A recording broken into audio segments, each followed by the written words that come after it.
I remember catching him outside the bathroom window watching. I remember him playing and falling on top of me.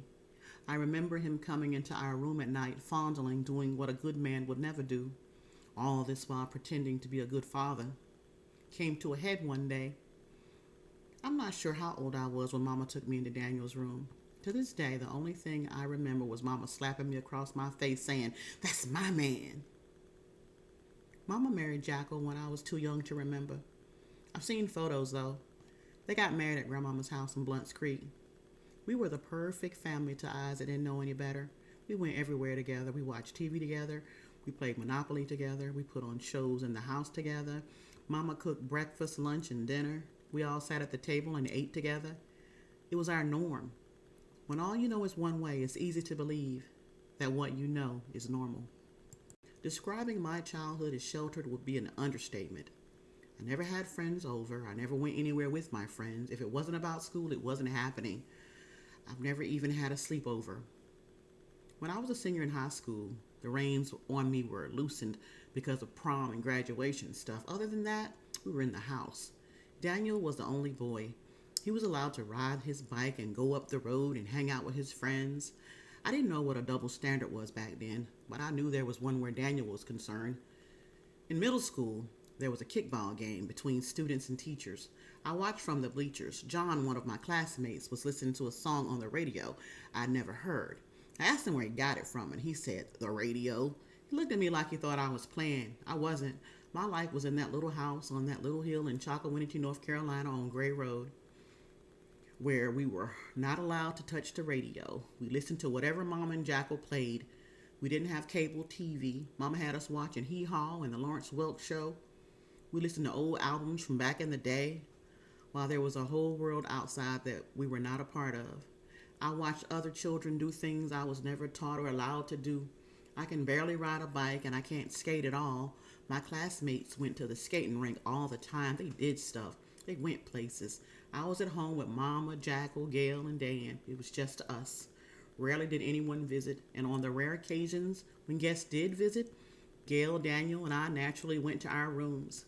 We didn't come out unless we were summoned. Sing that song or dance that dance, Mama would say. We naturally obliged. Mama always had a way about her. She was hateful and sweet at the same time. One minute, Mama would use the broom handle and pretend it was a microphone, and she would sing and dance and perform for us children. And in the next minute, the cut of her eyes and the tone of her voice were completely different. She was eccentric. I don't even think she knows it. As a child in the early 80s, I recall my mother taking my sister Gail and me to a resale shop for school clothes shopping. It was like an old-timey flea market. Mama bought Gail and me outfits from the same era as the TV show The Little House on the Prairie, bonnet and all. To my knowledge, Little House on the Prairie clothes have never been fashionable.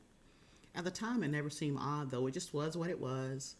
I think a person who's always surrounded by people is afraid of being alone, and a person who doesn't have friends is hiding something or doesn't know how to be a friend, or both.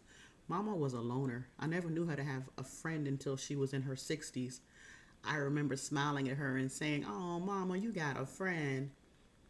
I vaguely remember Mama taking Gail and me to the doctor. I remember my pee stinging. I remember the discomfort of the doctor performing an examination. When I was a senior in high school, Mama and Jackal took Gail and me to a building in downtown Washington. I remember because it was raining and I had on my favorite yellow raincoat, and it was the same day I got my eyeglasses. Everyone went through the door before Mama and me, and right before I went in, Mama grabbed me by my arm and said, "Robin, now when they go in there, they're going to ask you to write your name on a piece of paper. When they do, you write the word on this piece of paper as your last name." Mama handed me a little sheet of paper with the word Cardell written on it. I was confused because my last name was Moore before that day, and I had never heard the name Cardell before. So many questions ran through my mind, but you don't question Mama. I went into the building and signed what I later discovered was an adoption form. Mama let Jackal adopt me, Gail, and Dan, and me was his biological daughter. I never did ask Mama about that little piece of paper. Mama had no right to deny her children the knowledge of their father and then pass a child predator off as a replacement.